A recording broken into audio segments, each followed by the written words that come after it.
जो वक्ता थे उन्होंने कहा कि भाई किसी के हृदय में कोई प्रश्न हो तो पूछ लो। कथा विश्राम हो रही है, किसी के हृदय में कोई जिज्ञासा हो तो पूछ लो। कोई जिज्ञासा अधूरी रह करके मत जाना, कुछ भी जिज्ञासा हो पूछ लो। किसी के हृदय में कोई जिज्ञासा नहीं। एक एक करके सब दक्षिणा रखते जा रहे हैं, प्रणाम करके जाते जा रहे हैं। जोशी जी सबसे कह रहे हैं कोई जिज्ञासा तो नहीं भाई, सब समझ आ गया। बोले आपने 7 दिन कथा सुनाई, उसके बाद भी कोई जिज्ञासा? हमारे हृदय में कोई जिज्ञासा नहीं।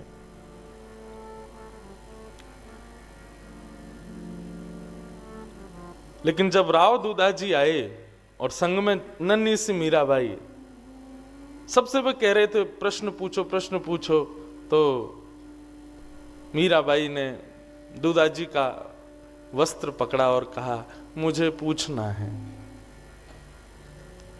राव दूधाजी बोले तुझे क्या पूछना है? बोले उनसे ही पूछूंगी, मुझे पूछना है। राव दूधाजी गए, प्रणाम किया मंच पर। जोशी जी ने भी सत्कार किया। राजा हैं, महाराजा हैं। राव दूधाजी बोले आप सबसे कह रहे हैं प्रश्न पूछो, हमारी लाली आपसे प्रश्न करना चाहती है। जोशी जी ने कहा ये छोटी सी लाली क्या पूछेगी? क्या पूछना है बेटा बताओ। अब जोशी जी तो ऐसे ही उसको पुचकार रहे थे जैसे कोई 1-2 साल का बालक। अब बालक तो वो है ही है, 4 साल की है, निश्चित है 4 साल 3 साल का बालक आता है तो मन में लाड़ ही आता है उसके प्रति। लेकिन जोशी जी ने थोड़ा सा ऐसे मीराबाई को थोड़ा पुचकार के अपने कार्य में लग गए। हाँ पूछो बेटा क्या पूछना है। उनको लगा कि ऐसे कोई प्रश्न होगा, छोटी बालिका है। मीराबाई कहती हैं जोशी जी, व्यास जी, आप जिन गिरधर की कथा हमको सुना रहे थे, जिन ठाकुर जी की कथा आप हमको सुना रहे थे, वो मुझे कब मिलेंगे? वो मेरे जीवन में कब आएंगे? उनका साक्षात दर्शन मुझको कब होगा? अपनी पोथी को समेट रहे, अपनी व्यास मंच को समेट रहे जोशी जी स्तब्ध हो गए। स्तब्ध होकर के मीराबाई की ओर देखने लगे। 4 वर्ष की बालिका के नेत्र लाल पड़े हैं, छोटे छोटे अश्रुबिंद टपक रहे हैं और होठ कांप रहे हैं, और वो बालिका कह रही है मुझे गिरधर कब मिलेंगे?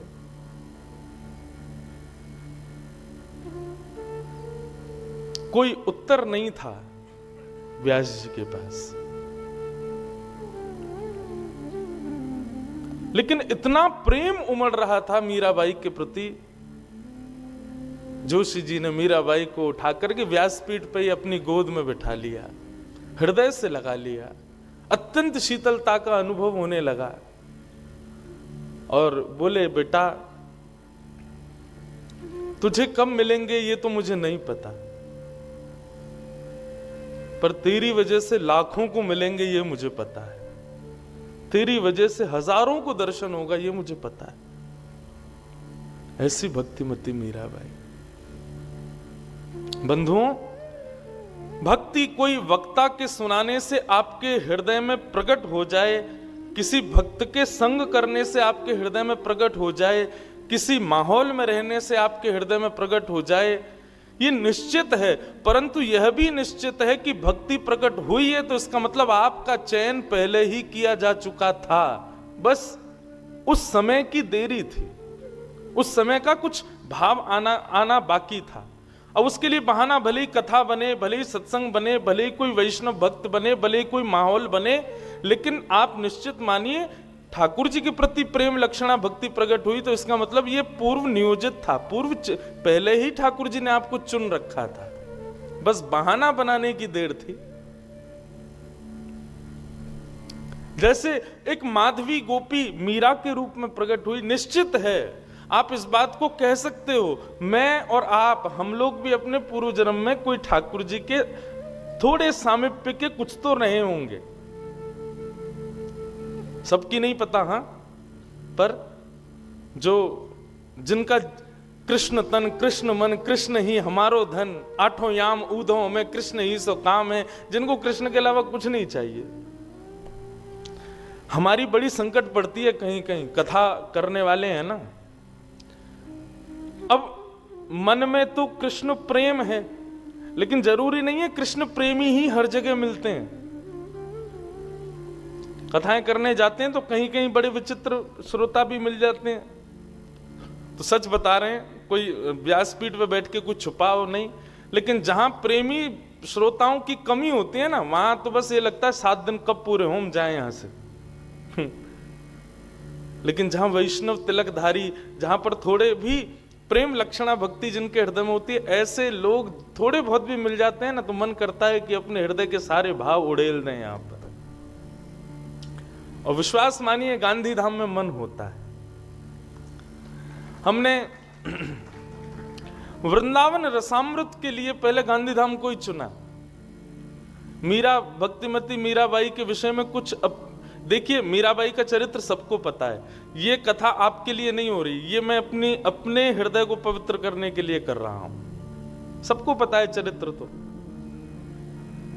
चुना गांधी धाम को मीराबाई के भाव के लिए। हम तो कल प्रेम जी से, किरण जी से, हमारे सब जो प्रेमी जन हैं, सबसे कह रहा था कि अब मुझे साल में कभी भी कुछ नया विषय बोलना होगा तो मैं गांधी धाम ही आऊंगा।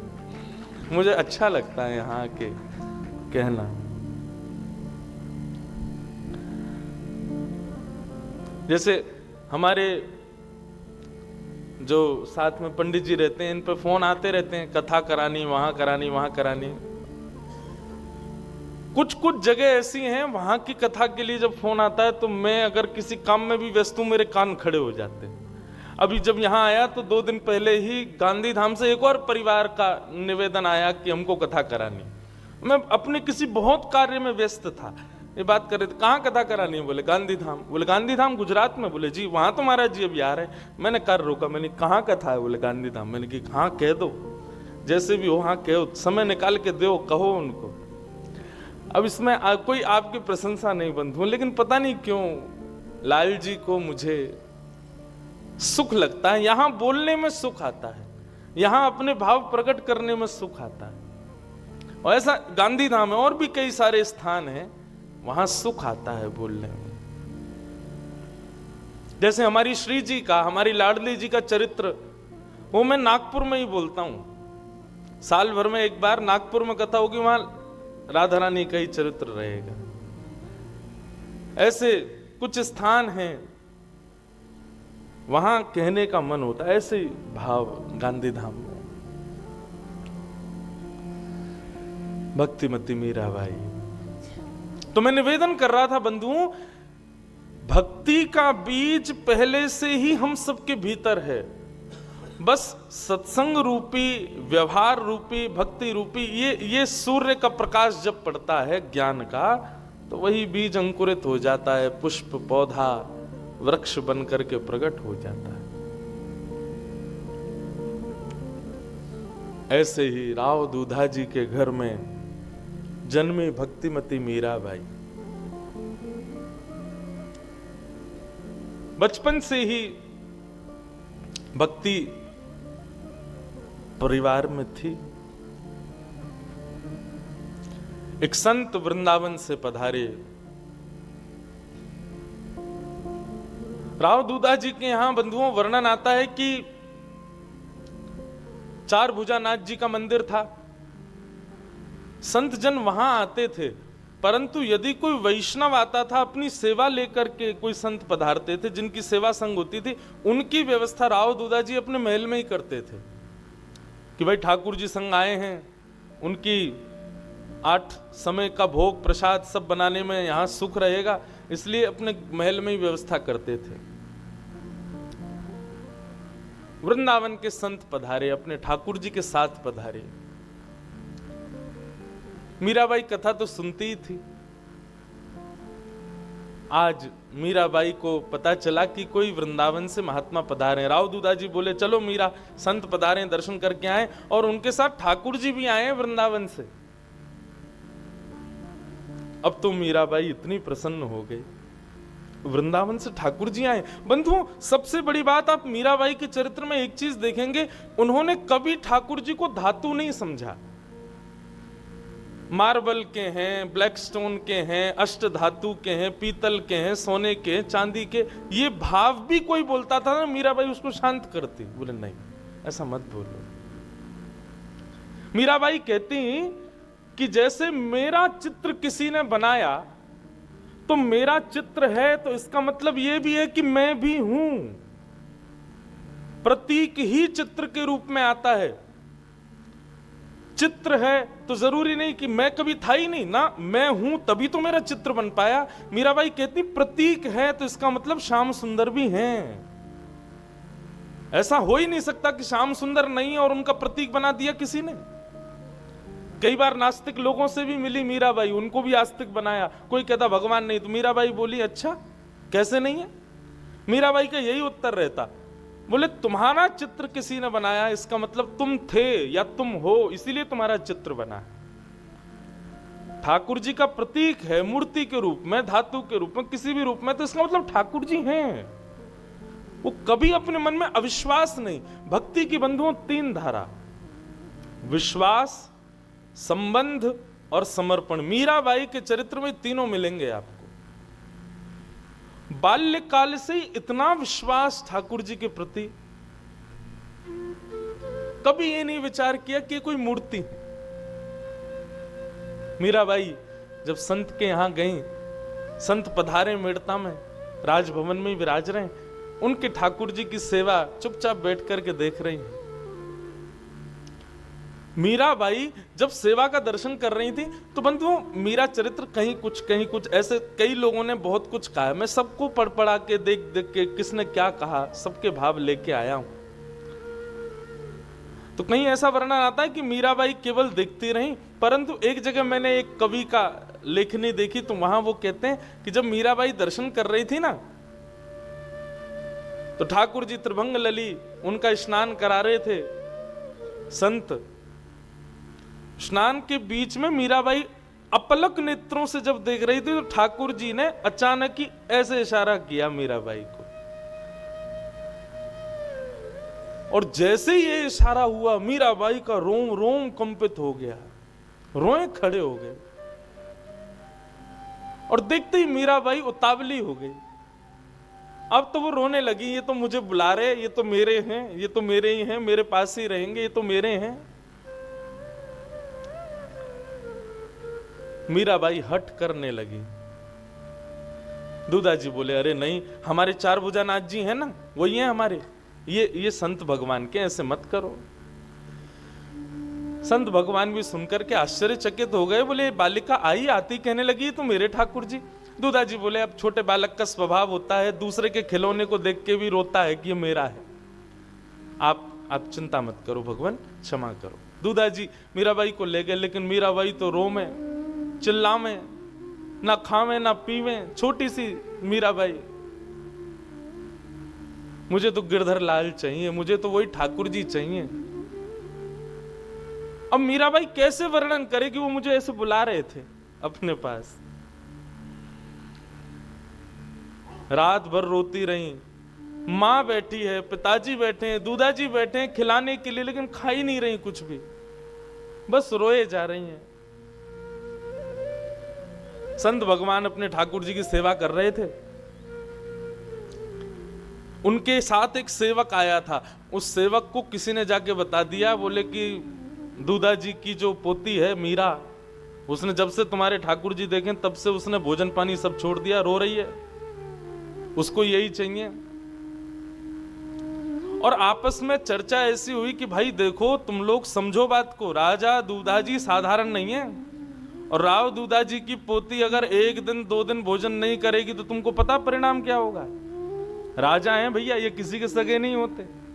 संत को डाल देंगे कारागृह में, ठाकुर जी जाके दे देंगे मीराबाई को। सेवक ने जाके ये बात महात्मा जी को सुना दी।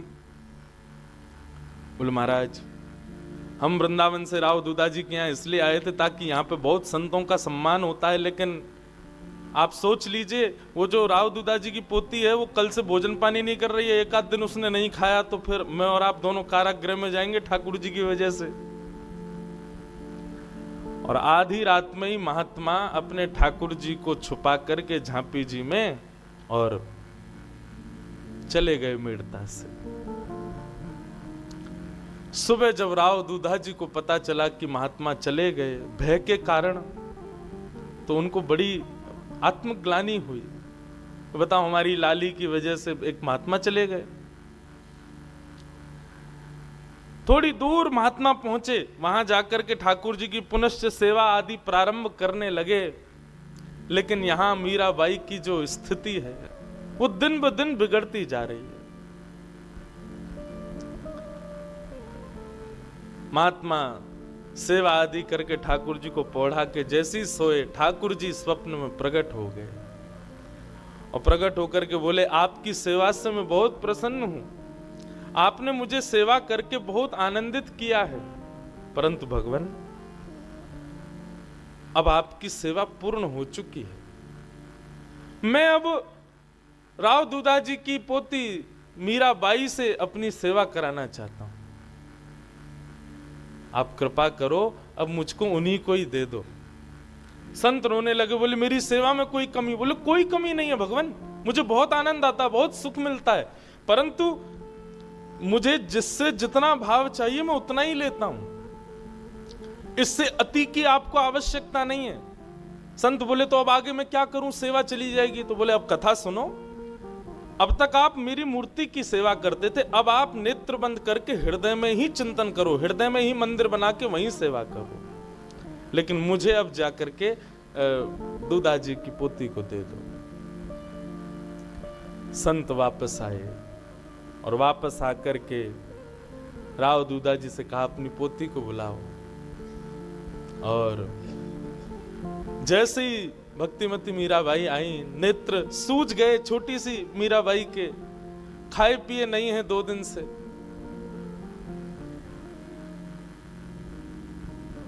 संत ने अपने ठाकुर जी प्रदान कर दिए। ले मीरा है गिरधर तेरा, सेवा पूर्ण भई अब मेरी, जागा भाग्य है तेरा।